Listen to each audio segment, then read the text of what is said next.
Hi friends, రేపే కదా Dasara. Shopping చేసేసుకున్నారా? అందరూ కొత్త డ్రెస్సెస్ అలాగే పూజకి కావాల్సిన సామాన్లన్నీ కూడా తీసేసుకున్నారా? నేనైతే నిన్నే తీసేసుకున్నాను అనమాట. షాపింగ్ ఏంటంటే పూజకి కావాల్సినవన్నీ. మళ్ళీ ఈరోజు వెళ్ళాను అనుకోండి, ఫుల్ క్రౌడ్ ఉంటుంది, అస్సలు కొనడం అవ్వదు అనుకుని నిన్నే వెళ్ళాం. నిన్న పెండాలకి వెళ్ళాం కదా, ఆ వీడియో అయితే ఆల్రెడీ పెట్టాను. ఎవరైనా చూడకపోతే ఇక్కడ లింక్ ఇస్తాను, చూసేయండి. ఆ పెండాలకి వెళ్ళి దర్శనం చేసుకున్న తర్వాత దుర్గమ్మదేవికి మేమైతే గాజువాక మార్కెట్కి వచ్చాం. ఇక్కడైతే మనకి అన్ని రకాలు దొరికిపోతాయి. పూజకి కావాల్సింది ఫ్రూట్స్ కానీ, కొబ్బరికాయ అరటిపళ్ళు, అలాగే దుర్గమ్మ ఫొటోస్ కానీ, అలాగే మనం మెయిన్ బళ్ళు పూజ చేస్తాం కదా, దానికోసం కావాల్సినవన్నీ అయితే ఇక్కడ తీసేసుకుంటున్నాం. నా చిన్నప్పుడు దసరా అంటే అంత సెలబ్రేషన్ ఏమి ఉండేది కాదు మా ఇంట్లో. ఎందుకంటే మా ఇంట్లో దసరా పూజ అయితే లేదు కాబట్టి మా ఇంట్లో చేయరు. అలాగే కొత్త డ్రెస్సులు కూడా వేసుకునే వాళ్ళం కాదు. అందరూ వేసుకుంటే మాకు ఎంత ఇష్టం ఉండేది కొత్త డ్రెస్ వేసుకోవాలని. అలాగని కొత్త డ్రెస్సులు ఏవైనా ఉంటే అంటే ముందు రోజు కానీ వేసుకొని ఉంచేస్తాం, అదే మళ్ళీ దసరా రోజు వేసుకుంటాం అనమాట. కానీ మ్యారేజ్ అయిన తర్వాత నుంచి అయితే దసరా అయితే బాగా చేసుకున్నాం. పూజ అయితే దానికోసం అనమాట. పూజకి కావాల్సినవన్నీ తీసుకున్నాను.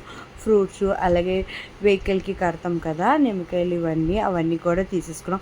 ఇవాళ రేపు ఏంటంటే అన్నీ రెడీమేడ్ దొరికిపోతుంది, మనం డైరెక్ట్ తెచ్చేసి కట్టేసుకోవాలి అంతే. ఇంతకుముందు ఏంటి మనం అవన్నీ తెచ్చుకొని గుచ్చుకోవాలి, చేయాలి, అవన్నీ ఉండేది. ఇప్పుడైతే చాలా ఈజీ అయిపోయింది కదా. ఎక్కడ పడితే అక్కడ నిమ్మకాయలు దండ, అలాగే బండికి కడతాం కదా, అవన్నీ కూడా దొరుకుతున్నాయి. అవన్నీ కూడా తీసుకున్నాను నేనైతే. కొత్త డ్రెస్సులు అయితే అలాగేం లేదు. కానీ పూజకి చిన్నప్పుడు ఎక్కువ ఇంట్రెస్ట్ ఉండేది, కొత్త డ్రెస్ వేసుకోవాలి, తిరగాలి, చెయ్యాలి అని. కానీ ఇప్పుడు ఏంటంటే పెళ్ళి అయిపోయాం కదా, పూజల కోసం మెయిన్ అనమాట.